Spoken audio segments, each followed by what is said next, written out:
ನಮಸ್ತೆ ಎಲ್ಲರಿಗೂ, ಹರ್ಷಿ ಮಂಜು ಚಾನೆಲ್ಗೆ ಸ್ವಾಗತ. ಇವತ್ತು ಸಂಜೆ ತುಂಬಾ ಚಳಿ ಅನ್ನಿಸ್ತಿತ್ತು. ಅದಕ್ಕೆ ಮನೇಲೆ ಕಡಲೆಪುರಿ ಸಹ ಇತ್ತು. ಸ್ವಲ್ಪ ಚಿರುಮುರಿ ಮಾಡ್ಕೊಳ್ಳೋಣ ಬಿಸಿ ಬಿಸಿ ಟೀ ಜೊತೆಯಲ್ಲಿ ಅಂದ್ಕೊಂಡು ಎಲ್ಲ ರೆಡಿ ಮಾಡ್ಕೊಳ್ತಾ ಇದ್ದೀನಿ. ಇದಕ್ಕೆ ನಾನು 2 ಈರುಳ್ಳಿ ಹಚ್ಕೊಂಡು ಇಟ್ಕೊಂಡಿದ್ದೆ. ಈರುಳ್ಳಿ ಹಾಕ್ಕೊಳ್ತಾ ಇದ್ದೀನಿ. 2 ಟೊಮೊಟೊ ಹಾಕ್ಕೊಳ್ತಾ ಇದ್ದೀನಿ. ಸಣ್ಣ ಸಣ್ಣ ಟೊಮೆಟೊ ಹಾಕ್ಕೊಳ್ತಾ ಇದ್ದೀನಿ. ಒಂದು 3ರಿಂದ 4 ಹಸಿಮೆಣ್ಸಿನ್ಕಾಯಿ ಸ್ವಲ್ಪ ದಪ್ಪನೇ ಕಟ್ ಮಾಡ್ಕೊಂಡಿದ್ದೀನಿ. ಸಣ್ಣ ಆದರೆ ಮಕ್ಕಳೆಲ್ಲ ತಿನ್ನಲ್ಲ ಅಂದ್ಬಿಟ್ಟು.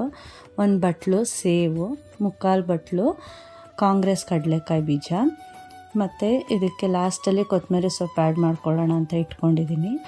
ಕ್ವಾಂಟಿಟಿ ನೋಡಿಕೊಂಡು ಸಾಲ್ಟ್ ಮಿಕ್ಸ್ ಮಾಡ್ಕೊಳ್ತಾ ಇದ್ದೀನಿ. ಇದನ್ನೆಲ್ಲ ಚೆನ್ನಾಗಿ ಮಿಕ್ಸ್ ಮಾಡ್ಕೊಳ್ಬೇಕು. ಮೇಲೆ ಕೆಳಗಡೆ ಎಲ್ಲ ಫುಲ್ಲು ನೀಟಾಗಿ ಎಲ್ಲ ಬೆರೆತ್ಕೊಳ್ಳೋ ಹಾಗೆ. ಲಾಸ್ಟಲ್ಲಿ ಕೊತ್ತಂಬರಿ ಸೊಪ್ಪು ಹಾಕ್ಕೊಂಡು ಸಿಂಪಲಾಗಿ ಮನೆಯಲ್ಲೇ ಒಂದು 5 ಮಿನಿಟ್ಸಲ್ಲಿ ಮಾಡ್ಕೊಂಬಿಡ್ಬೋದು. ಖಾರವಾಗಿರುತ್ತೆ. ಜೊತೆಲಿ ಬಿಸಿ ಬಿಸಿ ಟೀ ಕುಡಿತಾ ಇದ್ದರೆ ತುಂಬಾ ಚೆನ್ನಾಗಿತ್ತು. ನೀವೂ ಮನೇಲಿ ಮಾಡ್ಕೊಳ್ಳಿ. ಸಂಜೆ ಟೈಮು ಸ್ನ್ಯಾಕ್ಸಿಗೆ ತುಂಬಾ ಚೆನ್ನಾಗಿರುತ್ತೆ. Thank you.